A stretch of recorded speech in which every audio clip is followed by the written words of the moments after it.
रूपा एक गरीब परिवार की बेटी थी। संयोग से उसकी शादी अमीर खानदान में हो जाती है।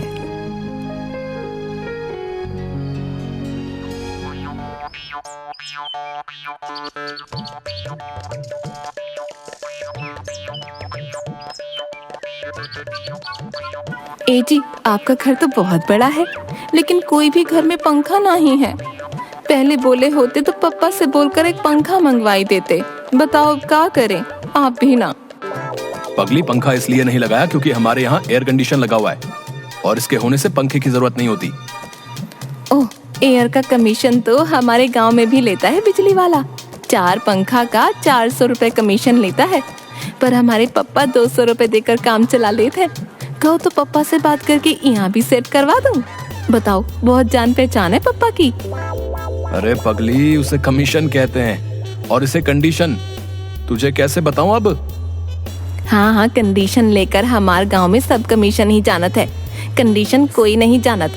हम सोचत रही कि ससुर जी के 2 पैसा पापा से कह के बचत कर दे अब, और घर में 4 गो पंखा लग जाई। लेकिन यहाँ तो हमारे मजाक बनावल जात।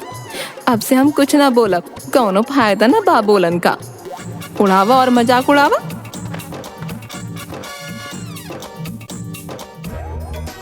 हाय दैया, ये दरवाजा खिड़कियां काहे बंद कर रहे हैं? एक तो रूम में एक को पंखा नहीं है, ऊपर से खिड़कियों भी बंद कर दीजिएगा, तब तो गर्मी से दमे घुट जाएगा। खोला, जल्दी खोला खिड़की। 1 मिनट रुको जरा, देखती जाओ अब। अरे नहीं, खोलिए खिड़की दरवाजा। हमारे गांव में घर में खिड़की में पल्ला भी नहीं लगा है। रात में पुरवैया चलत है तो ऐसा लागत है कि हम शिमला में सोए हैं, लेकिन सवेरे जब धूप की रोशनी आवत है तो लागत है कि रात भर में शिमला से बीकानेर पहुंच गए। अब कुछ महसूस हो रहा है? बताओ, कैसा लग रहा है? अरे, ये ठंडा हवा कहाँ से आयल? बर्फ की सिल्ली बाबूजी से मंगाए हैं का? छत पर शाम में हम लोग भी बाल्टी से पानी डालते थे, लेकिन ये तो कनकनी लगता है जी। ऐसा कैसे बतावा जी, ये कैसे भावा? ये गर्म हवा के ठंडा करे वाला मशीन है और ठंड में गर्म हवा देता है। अब गर्मी में भी शिमला का मजा ले सकती हो ईमा। ओह, अजीब बहुत ही ठंडा हवा निकल रहा है। मशीन ये बंद कर दीजिए, नहीं तो हमारी कुल्फी ही जाम जाई। कर बंद का। रूपा की सास सुनीता बहुत ही कंजूस औरत थी। वह बहू के कमरे में आती हैं और कहती हैं, बहू, अरे बहू, चल देख तुमसे मिलने कौन आई है। हाय हाय हाय, कल ही 25,000 रुपया का बिजली का बिल भर गया है, तो तुम लोग एसी चला के बैठे हो। तुम लोग तो मुझे कंगाल करके ही मानोगे ना। अरे नहीं माँ, वो तो मैं ही रूपा को एसी दिखा रहा हूँ, इसलिए ऑन किया था बस। और कौन सा इतनी देर में कुछ ज्यादा बिल आ जाएगा। वाह रे दुनिया, एक दिन में जोरू का गुलाम बन गया। चल बहू, ड्राइंग रूम में जल्दी आ, तुझसे मिलने आए हैं खास लोग। चल जल्दी आ जा। ड्राइंग रूम में रूपा की ननद नैना आई हुई थी, जो शादी में बेटा रवि की परीक्षा के कारण नहीं आ पाई थी।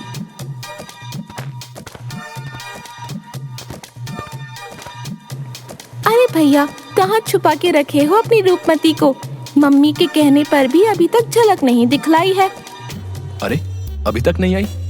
माँ के आने के तुरंत बाद इसे ड्राइंग रूम में भेजा था। 1 मिनट, मैं अंदर देख कर आता हूँ।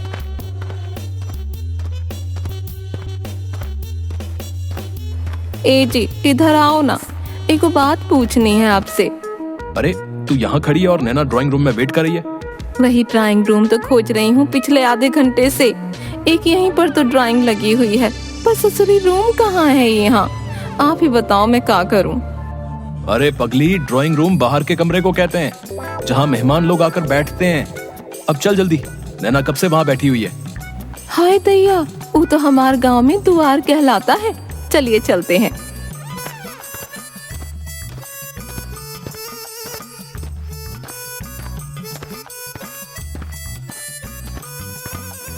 आइए भाभी आइए, मेरा नाम नैना है, मैं आपकी ननद हूँ।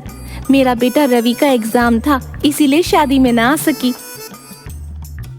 ये लो तुम्हारा गिफ्ट, फॉरेन से लाई हूँ, एकदम स्पेशल, बिल्कुल आपके जैसा। फॉरेन लाने की क्या जरूरत थी, थोड़ा लेट ही लाती। हम कौन भागे जा रही थी, बताओ तो। अरे पगली, फौरन नहीं, फौरन। मुझे इतनी बुद्धि है कि फौरन और फौरन में अंतर कर सकूं। फौरन सब्जी, दाल, तड़का आदि में पड़ता है और फौरन मतलब जल्दी होता है। अरे पगली, फौरन मतलब विदेश से गिफ्ट लाई है। हे भगवान। रूपा की बातों पर सब हंस पड़ते हैं। रूपा को लगता है कि सभी उसका मजाक उड़ा रहे हैं। वो मायूस हो जाती है। मामी भूख लगी है, पास्ता बनाओ ना, और जल्दी बनाना मामी। ठीक है बेटा, मैं अभी किचन से बना कर लाती हूँ।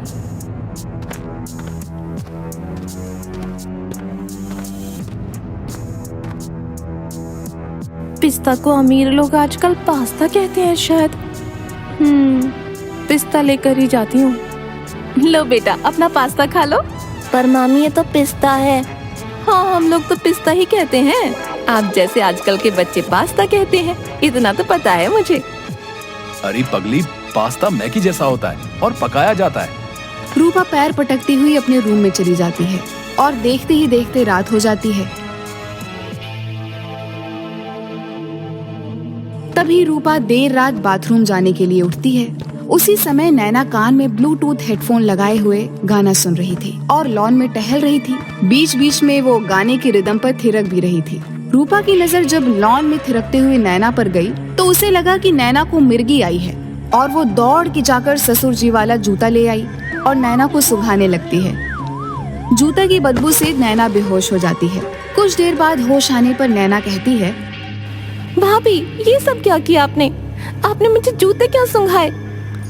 आप लॉन में उछल कूद कर रही थी तो मैं सोची कि आप पर भूत आई हुई है। हम डर गए, लेकिन अगले ही पल याद आया कि मिर्गी का दौड़ा भी ऐसे ही पड़ता है, इसीलिए पापा वाला जूता मैंने लाकर आपको सुंघा दिया। वो मैं वायरलेस ईयरफोन पर माइकल जैक्सन का गाना सुन रही थी, लेकिन आपके पास तो मोबाइल थी ही नहीं और तार भी कान में नहीं लगा था। तभी शोर सुनकर वहाँ पर रोनित आ जाता है और रूपा को कहता है, अरे पगली, ब्लूटूथ से कनेक्टेड होता है मोबाइल और 100 मीटर तक कहीं से भी बिना तार के मोबाइल की आवाज सुन सकते हैं। चल बेटा रवि, यहाँ 2-3 दिन और रह गए तो हॉस्पिटलाइज्ड होना पड़ेगा और पता नहीं क्या क्या खाने को मिलेगा। नाराज क्यों होती हो? वो गांव से आई है, ये सब ना देखा है और ना सुना है। टाइम दो, सब सीख जाएगी। अरे ऐसा कौन सी गांव से आई है? हम सभी गांव से ही हैं, लेकिन कभी भी छोटी ननद को चप्पल या जूते से नहीं मारा कभी। मुझे माफ कर दीजिए, अनजाने में ये सब हो गया। हमें नहीं पता था कि वो नाच रही है। आज के बाद ऐसा नहीं होगा। अनजाने में इतनी बड़ी घोड़ी जैसी हो गई है और अकल नाम की चीज ही नहीं है। छोटे घर से लाई थी कि घर में सभी को इज्जत देगी, सभी को मिलाकर चलेगी, लेकिन ये तो ननद को ही पीट रही है। आज ननद को मारा है, कल सास को मारेगी। न जाने और क्या क्या देखना बाकी है। रूपा रोती हुई अपने कमरे में चली जाती है। तभी रोनित सभी से कहता है, चलो अब गुस्सा छोड़ो, आज रात मेरी तरफ से रेस्टोरेंट में डिनर पार्टी होगी। शाम को सभी रेडी होकर रेस्टोरेंट जाते हैं। रोनित रूपा को पहले ही बता देता है कि वहाँ पर किसी भी तरीके की डिस्टरबेंस नहीं होनी चाहिए। सभी लजीज डिनर का आनंद उठाते हैं। तभी रवि कहता है, देखा मम्मा, अब मामी भी मॉडर्न हो गई। हाँ, आज कोई गलती नहीं हुई, बस ऐसे ही वो सब सीख जाएगी। और आखिर गवार तो गवार ही रहेगी। देखता जा, कुछ ना कुछ तो हरकत करेगी ये गवार। सही कहा तूने बेटी। तभी वेटर हैंड वॉश करने के लिए बाउल में गर्म पानी और नींबू लाकर सभी को देता है। सभी लोग हाथ धोते हुए बात कर रहे थे कि तभी सुपुड़ सुपुड़ की आवाज सुनकर सभी रूपा की ओर देखते हैं। वह बाउल में नींबू निचोड़कर आराम से बाउल को उठाकर पी रही थी। सभी एक दूसरे को देखकर हंस पड़ते हैं। अरे पगली, वो पीने के लिए नहीं, हाथ धोने के लिए था, जैसे हम सब हाथ धो रहे हैं। लेकिन ज्यादा खाने के बाद हमारे गांव में पेट साफ करने के लिए नींबू पानी पीते थे, इसलिए मैं पी गई। देख लिया, आखिर कर दी ना इसने गंवार वाली हरकत। लो और बना लो मॉडर्न इसे। अब बस भी करो माँ, कई बार अनजाने में ऐसी गलतियां हो जाती हैं। आओ सब लोग चलते हैं। सभी लोग डिनर करके घर के लिए जाने लगते हैं कि तभी रेस्टोरेंट की सीढ़ी से अचानक सुनीता का पैर फिसल जाता है। आई माँ, मर गई, मेरा पैर, हाय मुझसे उठा नहीं जा रहा। अरे माँ रुको, आप टेंशन मत लो, मैं आपको अभी हॉस्पिटल लेकर चलता हूँ। मैं माँ को लेकर हॉस्पिटल जा रहा हूँ। आप सब लोग घर पहुंचो। ए जी, आप माँ को अच्छे से पहलवान से दिखाइएगा। अरे रूपा, हॉस्पिटल में पहलवान नहीं होते, डॉक्टर होते हैं। हाय दैया, हमार गांव में तो जब मोच या हड्डी चढ़वानी हो तो पहलवान के पास जावत है। अरे अभी तुम लोग घर जाओ, मैं माँ को चेक करवा के घर आता हूँ। हॉस्पिटल में डॉक्टर ने सुनीता को चेक किया। पैर में प्लास्टर चढ़ गया। 45 दिनों का बेड रेस्ट करने को डॉक्टर कहता है।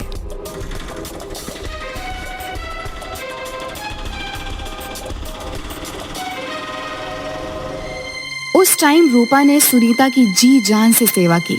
अरे माँ जी, कौनो चिंता नहीं, ये रूपा के होते हुए आप बस आराम कीजिए। हमें सेवा का मौका मिला है। आपको कौनो भी जरूरत लगे बस हमें आवाज दे देने का, रूपा तुरंत हाजिर हो जावे। यह सब देखकर सुनीता को एहसास होता है कि उसने रूपा के साथ कभी भी अच्छा व्यवहार नहीं किया, हमेशा उसके गंवार होने का मजाक उड़ाया।